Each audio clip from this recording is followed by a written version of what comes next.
I hope you've had a chance to reflect on some of the thoughts we were talking about, or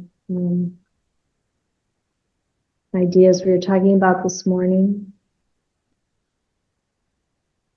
And I thought I would share a little bit more, particularly about one sutta, and then I would like to hear any questions or comments that you have. So this sutta is called the honey ball. It's one translation for the name. And it's in the Middle Length Discourses, number 18. And in this sutta, the Buddha said,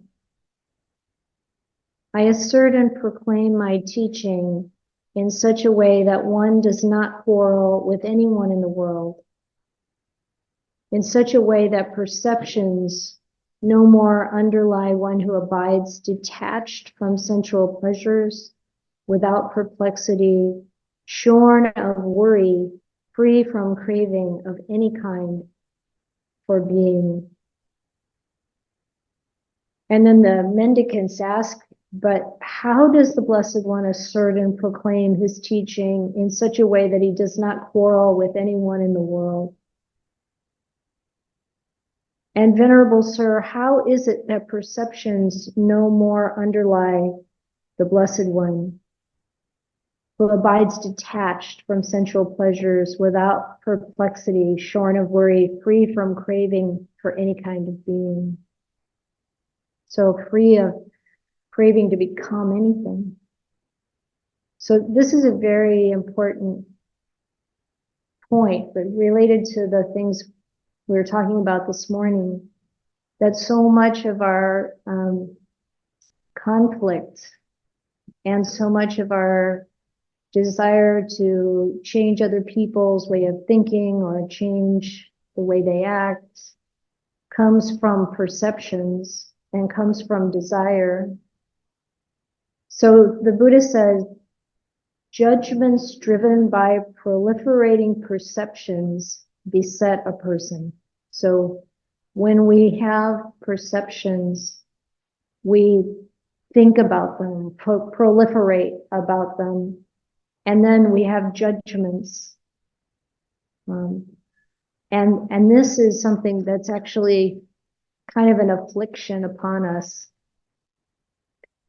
And if they don't find anything they're worth approving, welcoming, or getting attached to in the source from which these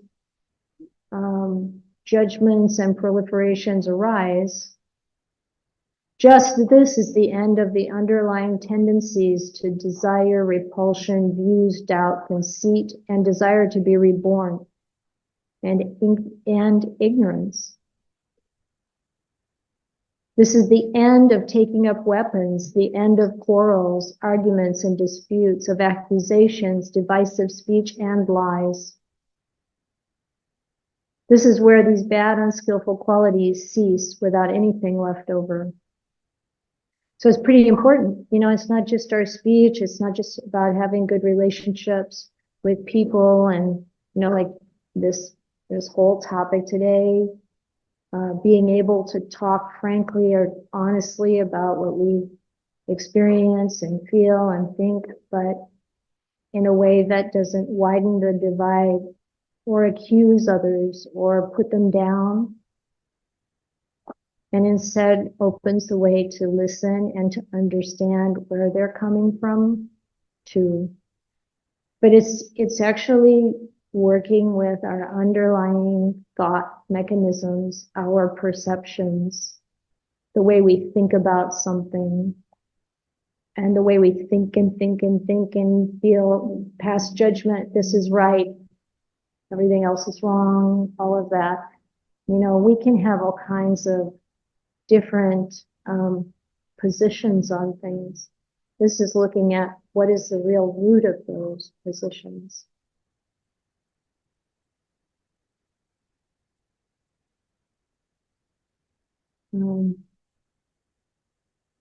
I was just reminded of something someone shared with us the other day. This little girl going to her mom and saying, Daddy says that we come from the apes. And Mom says, that's your father's side of the family.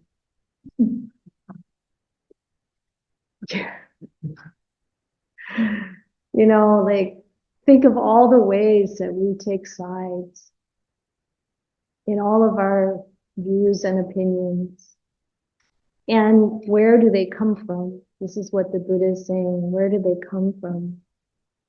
You know, like, we can so easily have a culture clash, or a perception, or you know, what feels like an innate kind of truth, but it's not really a truth, you know, it's just the way we've done it always. Okay, we need an example.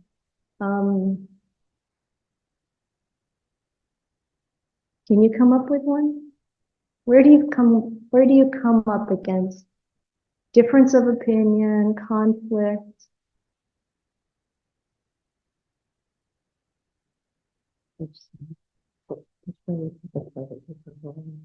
Which way you put the toilet paper roll on the roller?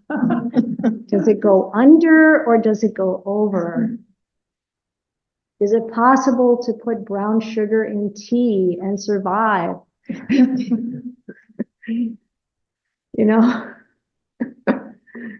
there are so many small things, right, where we can get hung up.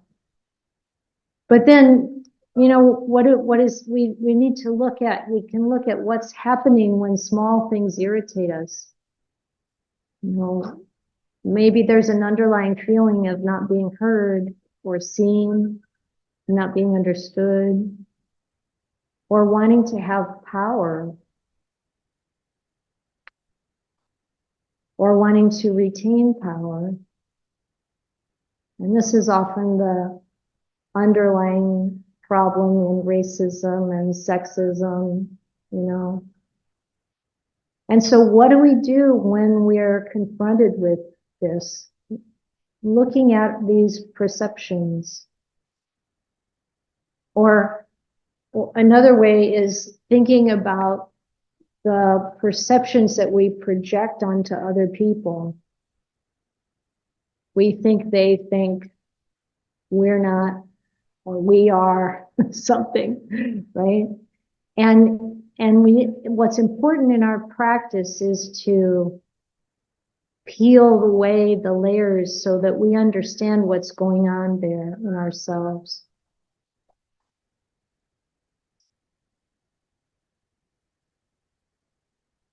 I'm hesitating because the topic that's coming up most fresh in my own mind is around sexism. And I think I'd like to hear examples from you, what you encounter. What's the base of arguments or the challenge in what you face in your own experience, whether it's at work or at home with family or friends or people you don't know, it doesn't matter. The news. Any questions, any comments, any challenges? You're fine. It's more about me. It's more about you. I'll try to repeat it. Okay. So the observation here is that a lot of times it's what's going on inside of us that creates a problem. And in this case, it was with an employee who mistakenly put something away that made it hard to find it again or to get it for the customer. And the response of the person managing was, you know, we're sorry to the customer, apologizing to the customer. We're shorthanded. It's just me and this other person here today. And the person who's usually here, if she were here, she has a master's degree in business and a PhD in common sense. And then it wouldn't have happened this way. So, you know, inadvertently, it was a pretty harsh put down to the person who was there doing the work. Right. And then, of course, when we say something like that, we feel bad. Right. You know, I don't know if any of us can, I would imagine that most all of us can relate to that experience. We say something and it comes out of our own frustration or irritation or, you know, and we have to really pay attention to how we think. Because if we're thinking, oh gosh, this person is making this mistake again, or it's like, you know, this frustration, then it's very likely going to come out of our mouth. So, you know, of course, we've all done these kinds of things. And then, yes, whenever we make a mistake, if we can, then to rectify it. And it's very important to remember that we can recover from these things by apologizing. And then sometimes we don't get the chance to do that, but at least we change in the heart. We acknowledge. It's always important to acknowledge what's happened. The Buddha talks about this all through the suttas and all through the Vinaya, the monastic discipline, that if we acknowledge what we've done that's unskillful or said that's unskillful, then this is the platform or the foundation for change. It's not like we can change the karma. We've already done it. But this is the Buddha says, this is the way to growth in the Noble One's discipline. So I really like this little technique I had with someone I was close to. We'd disagree about something and start to get, or one of us would say something that would have a harsh effect on the other one, or some kind of misunderstanding would start. And, you know, you say something and then the other person takes offense, and then you're going down this track. And we had this little, some of you come to my teachings, I've heard this before, but we'd have this little mechanism we would call rewind. Can I rewind? Can we go back to where I said that? Because you could tell that the other person took offense to it. And, you know, almost right away, sometimes we feel bad. Like, yeah, I said that out of irritation. Yes, I think you're doing something that is not good or whatever, but I didn't mean to hurt you that way. You know, I didn't mean to be so harsh. Or I don't like the result of saying that the way I said it. Can we rewind? And then when you rewind, of course, both of you have to agree that this is what you're going to do. It's like when someone apologizes for what they've done, you can kind of have an agreement that you're going to accept the apology. So we would rewind, and then sometimes I would already like want to say that first thing that kind of took it off track differently. And this is one of the benefits of this kind of active listening, where, you know, you repeat back, or the other person repeats back to you what they heard.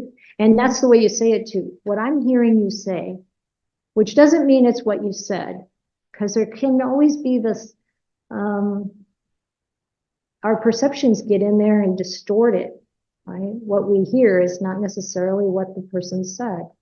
When we repeat it back, sometimes it's like, no, that's not what I said. This is what I said. And we have to really listen. Listen from the place of where they're coming from. See, when we feel offended, one of the things we can do is try to put ourselves in the position of the other person. What could be going on in their mind? What could be going on in their experience that would cause them to say or do this thing that I now feel offended by? And sometimes we can just, even with our imagination, recognize that they're not coming from a place of trying to harm. Or even if they are, supposedly, speaking with an unskillful intention, there's still some kind of reason behind it. There's a history there. There's conditioning. We're so much products of our conditioning. And we can look back to that conditioning and start to understand why we react the way we do, why other people do.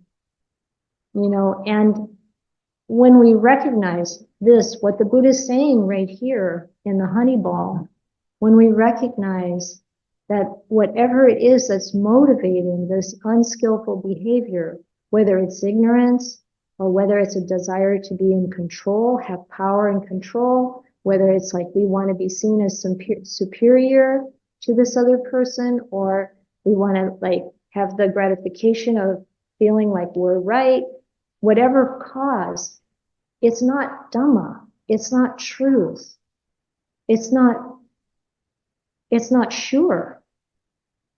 You know how Ajahn Chah would talk about things that are not sure. It's not sure. How do you say it in Thai? Yeah, may na jai. Did I get that right? I'm terrible. Google Translate cannot translate my Thai. I said thank you to Google Translate. It came back with, yes, just the leg. I'm hopeless with language. Sometimes when we interact with each other, it's like that. You say one thing, the translation in between comes out completely different. We have to remember that. So this can be a little challenging to think about the judgments driven by proliferating perceptions. But if we don't find anything worth approving, welcoming, or getting attached to in the source from which these arise, just this is the end of the underlying tendencies, the asavas. Just this. What's the word proliferation? What does that mean? What is the spelling? Proliferations.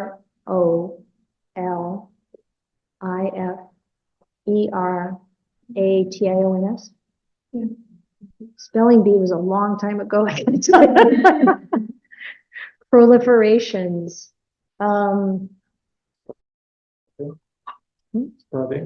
Spreading. Yeah. The Pali word. I know you know. Papancha. Do you know that word? Papancha? Papancha. Is there a Thai? Is that the Thai version? Yeah. Papancha. It's not a Thai version. No, that's the Pali. Papancha. It's really like we think of something and we go on and on inside about it, and when this gets added and that gets added, and pretty soon you have a whole reality that doesn't necessarily relate to the person you're thinking about, right? But if we don't cling to anything in there, if we don't find anything in there that's pulling us, if we realize that perceptions are not reliable, our views are not reliable, the Buddha warned us against clinging to views. You know, our feelings are not reliable. If we feel offended, irritated, angry, if we make kamma from that position, we're going to be in trouble. So when we start to see our perceptions and views, our opinions with this Dhamma, then we don't get caught clinging to them. And then we can open our mind and we can listen to what someone else has to say. Proliferation. It's prepare. The meaning in Thai is prepare. Prepare? No. Not preparation. Proliferation. No. Oh yeah, that's my trouble. Spread. Yeah, it's like big ball, right? Spread out, like Martin was saying. Yeah, in Thai, Spread out, spread out. Yeah. Spread The ideas keep, Spread Yeah. out, yeah. yeah. And we get more and more convinced that we've got the right view. Spread out. Yeah. But real right view is in accordance with Dhamma. So at any point in there, if we stop ourselves and ask, is what I'm thinking in accordance with Dhamma? Is it in accordance with that idea we talked about this morning of, really having that intention of loving kindness, not inner hatred or aversion? If we feel irritated, it's like what we just heard a minute ago. It's in here that's the trouble. If I feel irritated, why do I feel irritated by this thing that's happening? We can come back to looking at that and unraveling that, coming down to the basis. Any other questions at this point? Did someone have their hand up? Let me see if I can recap and restate this, which is really good practice. This is what I hear.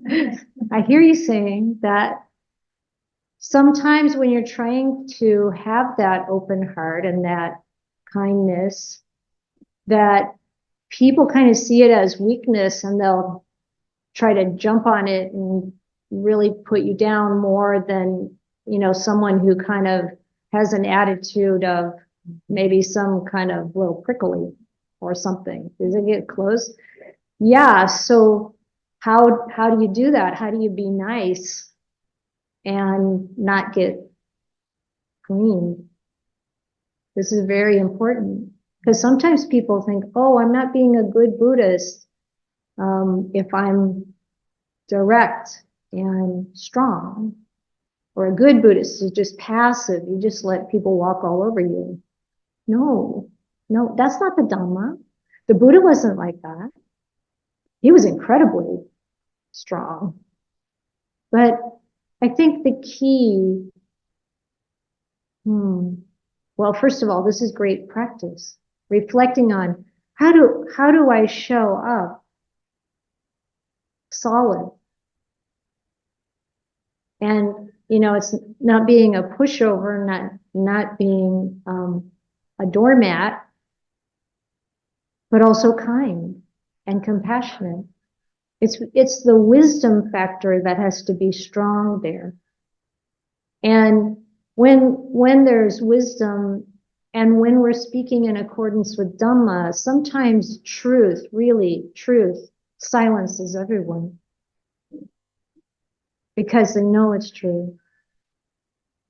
So it have to be, sometimes what we're trying to express is how we feel.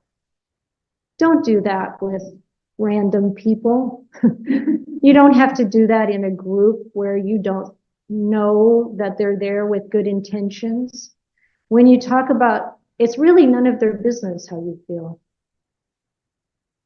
And it's not helpful to you if talking about how you feel is going to bring up criticism. So instead of talking about how you feel, you can talk about what the truth is in the situation. What's the Dhamma there? You don't have to talk about it as Dhamma, but if we're talking about what really is true, then we're on solid ground. And sometimes we have to be clear about what we don't agree with. It's okay to say, I don't believe that. I don't agree with that. So how do we get wisdom? Very good question. The question is, how do you get wisdom? Gain wisdom. Gain wisdom. How do you gain wisdom? It's through this kind of inquiry in ourselves. And it's through the whole process that we see in that Sutta Majjhima 95, Chanki. It's about recognizing, finding a teacher, and then finding the Buddha. He's our teacher. And then we have others who are following what the Buddha did. You find that teacher and you make sure they're not going to lead you the wrong way because of their own greed, hatred, or delusion. That they would never say, I know when they don't know, or I see when they don't see. They're always going to have your best interests at heart and try very hard to represent the Dhamma accurately and be able to teach things that are subtle and hard to see. You look for that kind of teacher. And then, just like we have the suttas now, we can look at the teachings of the Buddha. The early texts are pretty accurate. You can't take it all 100%, but it's pretty accurate. And you know the difference in part because you try it out and you see that it's true in your experience. You keep doing that. You keep reflecting on those teachings. You memorize them. You work with them. You watch them in action. You can take any conversation you have and afterwards reflect on the way it relates to Dhamma or not. And notice how you are inside. So right intention, really, one translation, and what I think really does get at it is letting go or giving, kindness, and gentleness. And if we're not in that space, we need to look at what's going on for ourselves. But that, again, it doesn't mean that the other option is like, oh, we just, like take everything and let everyone run over us. A long time ago, when I first knew Yom O, there was also a woman here, I don't remember her name, who created a course for monks about domestic violence. Do you remember her? Yeah? Her name is Daylong. Okay. Yeah. She made this course because she said women would come to the monks sometimes when there's violence in the relationship. And the monks would just say, you need more metta, you need more loving kindness, you need more patience. That is not what helps when something like that is happening. There needs to be protection. There needs to be an understanding of what's Dhamma, what's appropriate. If we allow others to act in ways that do not accord with Dhamma against us, we're, what do they call that? Enabling their bad behavior. This isn't good for them. It isn't good for you. There needs to be other action. One of the things I wanted to say earlier is that if we keep doing the same thing and we keep apologizing, but we don't rectify our action, that's not acceptable.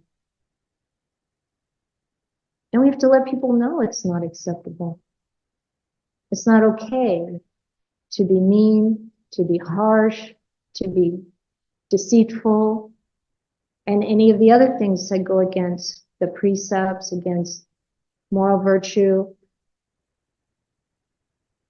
Sila, morality, virtue, lies at the basis of our development in the practice. Without it, you can't get very far at all.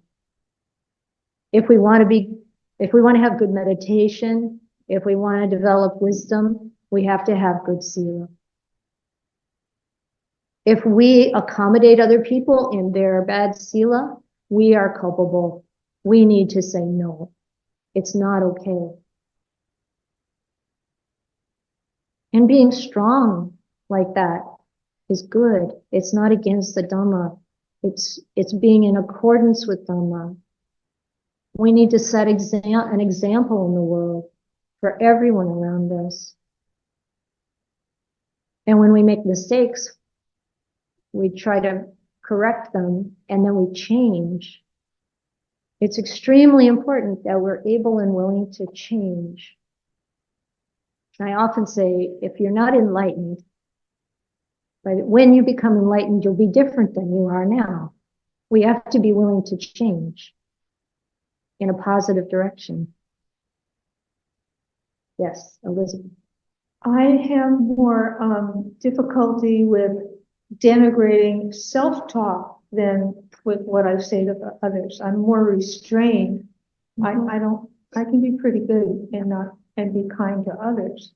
But the self-talk is, not helpful. And you are aware of it. Mm-hmm. So being aware of our own denigrating self-talk means that we have the opportunity to change it. And notice that it's just a pattern that was developed from the past. Every time we repeat the same pattern, we increase the karma to repeat it again in the future. If we repeat a good pattern, it's going to make that more likely to happen again in the future. If we repeat a bad, harmful, negative pattern, it's going to be more likely to come again in the future. So we want to really stop ourselves from putting ourselves down. When we really are able to let go of that clinging, like the Buddha says in the honey ball, we won't put ourselves down anymore. We'll treat ourselves the way we would treat anyone else. We would see there's no self here. There's no self there. I'd be kind to others. I'd be kind to myself. Gentle with others and gentle with myself. Letting go of attachment to any of it. So you can say, well, that's a pretty high bar. But this is the direction we're going. So it's very important to notice our self-talk, to notice the conditioning that says self-talk, negative self-talk is good for us or appropriate, or, this will keep me from having a big ego. It's not how it works. We got to have no ego. Any ego, all suffering. But to really be kind to ourselves. Because, really, when we're not kind to ourselves, then eventually, in some way, we're not kind to others too. And it's not that we do that for that purpose, to be kind to others. We do it to be kind. One time I was thinking about someone in my life who was really very kind to me. And I realized it's just because they are kind. They're kind to everyone. If I take the ego out of it about being about me, I could see that this person is kind to everyone. We can do it with the opposite also. If someone is mean to us, not to take it personally. They're probably mean to a lot of other people too. And it's their woundedness, it's their problem. And so, all of these reflections are helpful in reminding us how to think about the situations, how to let go of those attachments to gratification, to see the danger in being the one who's got the power or the control or the prestige or whatever, because that is all uncertain. It comes and it goes again. So when we let go of all of that and try to really operate it in the Dhamma, be in the Dhamma when we speak to others. Does that make sense? So does meditation enlighten thoughts and bring self-awareness? So how does meditation help with this? When we are able to calm the mind, then Dhamma has an opportunity to arise, right? Sometimes we don't know what the solution is to something. And this can even happen in the most mundane things. I used to be a software engineer. Sometimes you have a problem in the program and you do everything you can think of to sort it out and figure out what the cause of this problem is and fix it, but you can't figure it out. Then you go for a walk and your mind clears and then, oh, that's where I have to look. This is even better. Meditation really allows the mind to, that's the point of it. That's what happens. Your mind becomes still. Samadhi really means stillness, collectedness. And when that happens, what opens up is the Dhamma. Things arise in meditation. This is what the Buddha said, his knowledge and vision of things that none unknown before. The deeper meditation is, the more likely those things will happen. Those things will come up. But even sometimes with a little bit of meditation, have you had that experience? Then the way to approach some problem can come up. Maybe something you never thought of before. Sometimes it also comes into your dreams. Comes in Your dreams. through your dreams. Yes. And sometimes even you don't have to be meditating or dreaming. You can just, be doing the dishes and some insight arises. Mindfulness really helps. Or it's a kind of samadhi that you can have when you're just doing your normal things. It's not the same as sitting in jhana, but there can be a sati, samadhi, and panya there with you while you're working. Yeah, it's crucial. It's like every part of the Noble Eightfold Path is a part of this. We think, we get together to talk about right speech, but its tendrils are into every other thing. Right livelihood, right action, of course, or right view. If we don't have right view, we get into problems. So it's the development of samadhi, of mindfulness. It's all connected. So that can be the experience sometimes. And I'll just try to repeat what you just said, that when you have meditation, samadhi, then sometimes it just automatically comes that you know what to do because of the samadhi. But it depends on the person too. Like the first teaching of Ajahn Mahabua that was translated into English was wisdom develops samadhi. So it goes the other way too. So samadhi helps to bring up wisdom, and wisdom can help develop the samadhi. And it depends a bit on the mind you happen to have. And one thing for sure is you have to accept the mind you have. So if the mind easily goes into samadhi and you can access these states and the wisdom comes out of it, awesome. If the mind is really busy and doesn't so easily settle down, then use wisdom. Use wisdom to calm the mind, use wisdom to really just develop the stillness. Yeah, and so there's always the trick about translation. So it's very useful to learn some Pali and to know what the Buddha meant by these things. And usually Panya is translated as wisdom. But of course, in normal English language, people can use the word to mean other things besides Dhamma. We have to know the difference. And what we want to, really, when we look at what is wisdom, yes, it could be knowledge about worldly things. I mean, that's the way the word in English can be used. But knowledge about worldly things is different from panya, from the wisdom of Dhamma. And also when the Buddha, the first sutta I mentioned, when he talks about knowing and seeing, well, you can use the word knowing for a lot of things, right? But it's not that kind of knowing. To really know directly, that Dhamma. That's what we're talking about. And it's understanding these distinctions and really reflecting upon them and really seeing the examples in our experience that helps us to develop. Yeah, thank you too. Okay, the question, first of all, is what does that look like from the wisdom side? So let's say it's hard to get concentrated. Then what's the practice, or there's a number of them actually. What is an example of the practice if we are coming to it from the wisdom side in order to develop samadhi? So one way is body contemplation, for example. So from, if the mind is busy, then, coming back to the parts of the body and allowing oneself to become very connected with that, and gradually stillness arises. And then you could also do the other way, because then contemplation of the body after you have some stillness, or it can be kind of interleaved.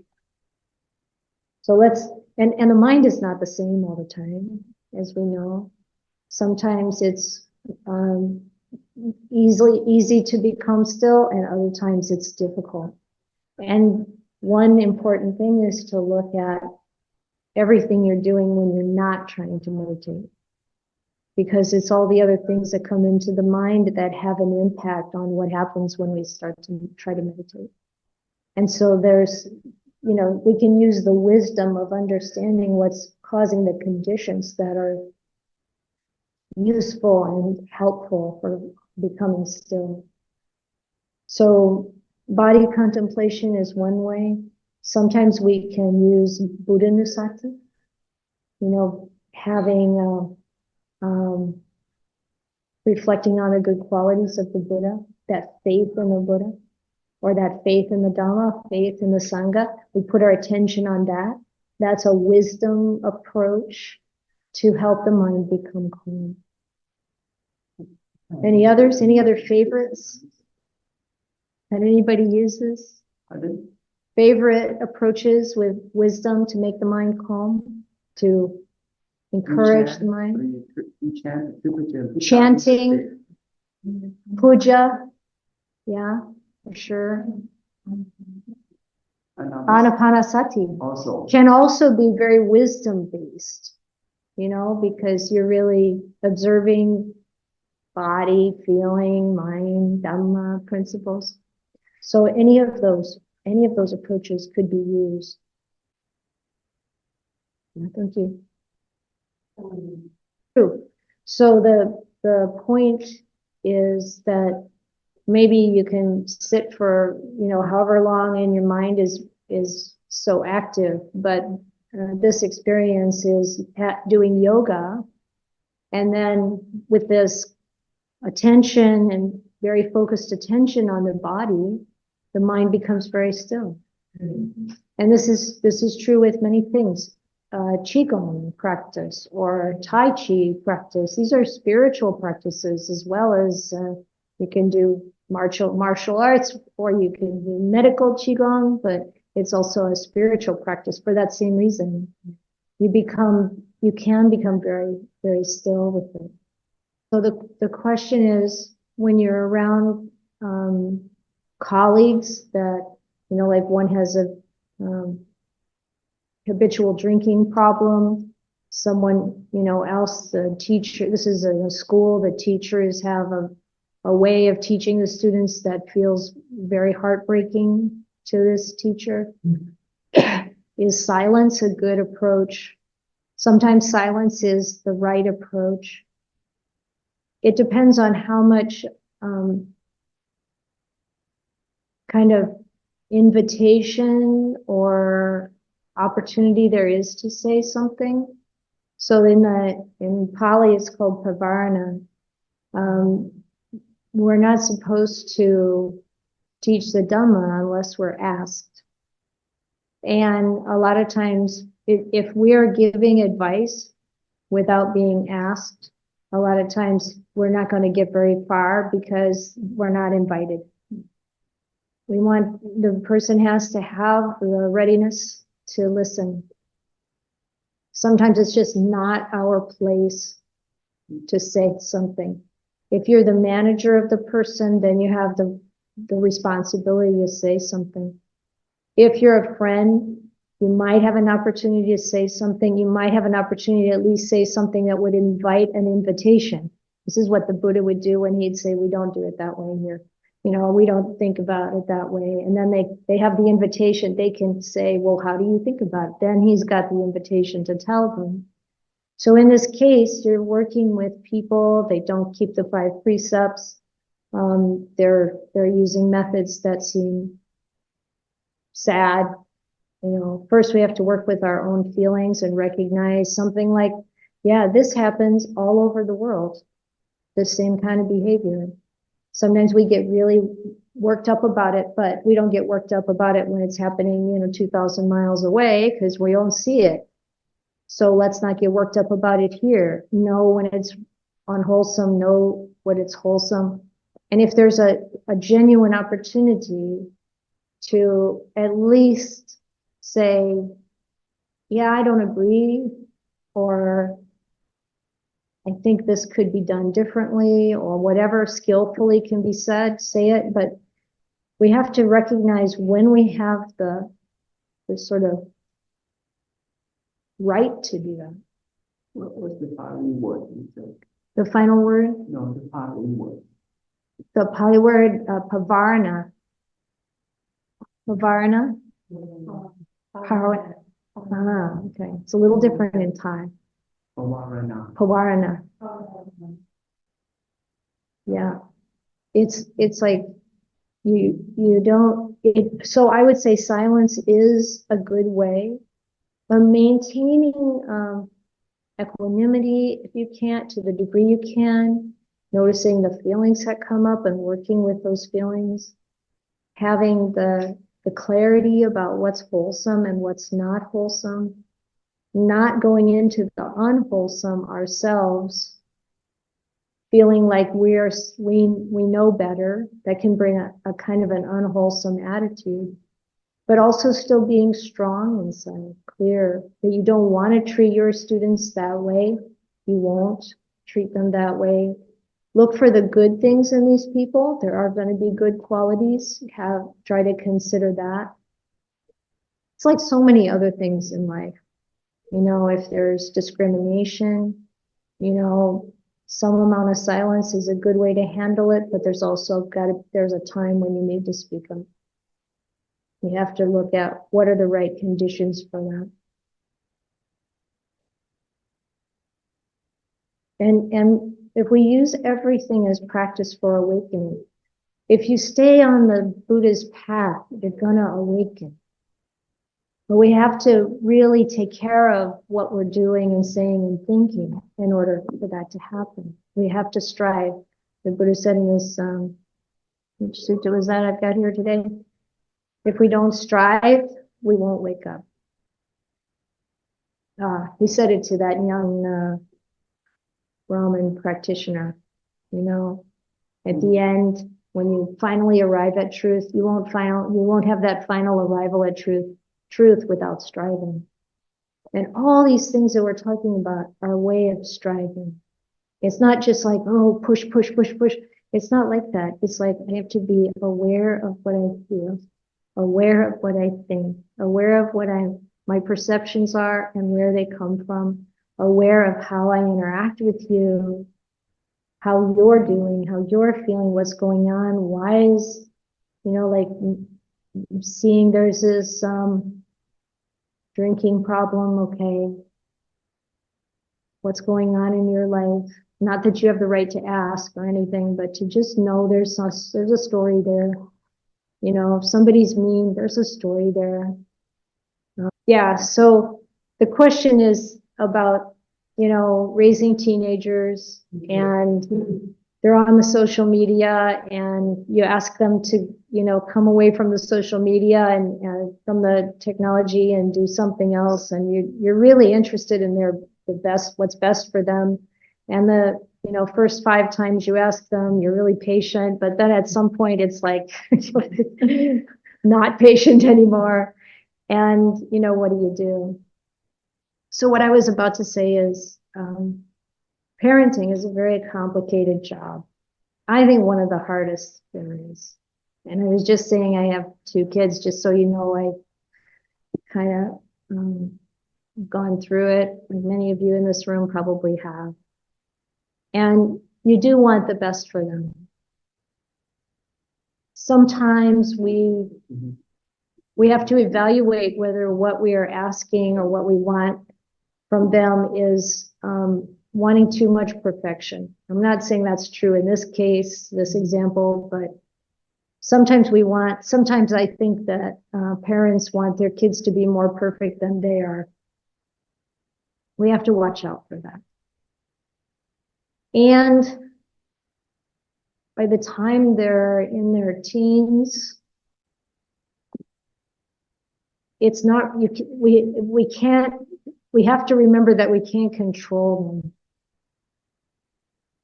I think that, you know, like the parent effectiveness way is to talk to your teenager whenever they're up for it. I remember one couple, they used to make a point of being in the kitchen, having tea at the time the kids would come home from school so that they'd be available. Even if they just go on about their business, at least they're there, talk about the day a little bit, whatever. Because if you keep that openness and that constant expression of how much you care for them and want what's best for them, then when they run into difficulties, they'll come to you. But if we don't keep that going, then they'll go to their friends or YouTube. They'll go to YouTube anyway. Because, you know, we used to ask the elders about things. Now we ask Google. You know, it's understandable. I mean, Google helped us know how to rewire the lights on the car, and my elders wouldn't have been much help. You know? But when it comes down to having someone who loves us, who really wants what's best for us, that you're going to find with your parents. And all of the things that they did for you as you were growing, as you were, you know, in need of someone to take care of your every need, you know. So I think whenever possible, express within reason your concern and your wish for them to have a well-rounded experience, and see if they'll talk to you about it and listen. You know, I know it's really compelling. I know someone who's like, their favorite thing is to be online and play games with this other kid that really gets them, you know, and most people don't get this person. You know, they don't feel like they're being heard or seen, understood, but the guy they play the game with, they're buddies. And so it's like, okay, you can see the attraction and, you know, seeing if you can reach the heart with your own open heart. And then remember that you've already, I'm sure, instilled many good values. And we have to be the best we can be so that we provide a good example. And at some point when life gets hard or they're going to need to, you know, grow up more, hopefully they'll come to you to find out what you think. And yeah, it's really hard to give up giving unsolicited advice, especially as a parent, because you think this is my responsibility. But try to see when it's really beneficial or not. If it's something like you want your kids to help around the house, you know, expressing that, you know, I'm not doing this because I want to cause you trouble or anything, but really we all live here and it's so much better if we all take some of the work, a little bit of the work, or something, you know, like it affects you if everybody doesn't help out, you know. And just most of the time, the way this kind of parent effectiveness or nonviolent communication works is you really talk about, you know, what it's like. What is it like for the mom to have to do, you know, go to work and do all the cooking and do all the cleaning, and, you know, like, can everybody pitch in, that kind of thing, and talking about the effect on you. Most people will want to help. Giving people a chance to help helps to develop their own generosity and kindness. But if you tell them what to do, you got it, this is what your chore is, you haven't done it yet, that doesn't work. Yeah, it's true. So what's being said here is that it's not easy because your teenagers, you know how it was when you were a teenager. I don't know if you had this, any of you. I think you have a sense that you know better than your parents, and then you've got all the knowledge in the world in your palm of your hand, and so you can really like, hey, I know everything. Yeah, And the idea that you can say all the right things and it still doesn't make a difference. And sometimes you just have to let it go with that. Just let go. You know, yeah, and you keep hoping for the best and you know, one of the approaches I took as a parent, and my kids were really good in so many ways. But I thought, if I can just keep them from doing long-term damage to themselves and others, this is my goal. Yeah. Just if it looks like something seriously bad is going to happen, then tell them, look, this is what I see as possibly going to happen. Please pay attention because I don't want you to be hurt this way. You know, that kind of thing. But I've heard so many parents, brothers, sisters, uncles say, yeah, that young person, I don't see how they're ever going to amount to anything. And 5-10 years later, they're doing great. You know, so try to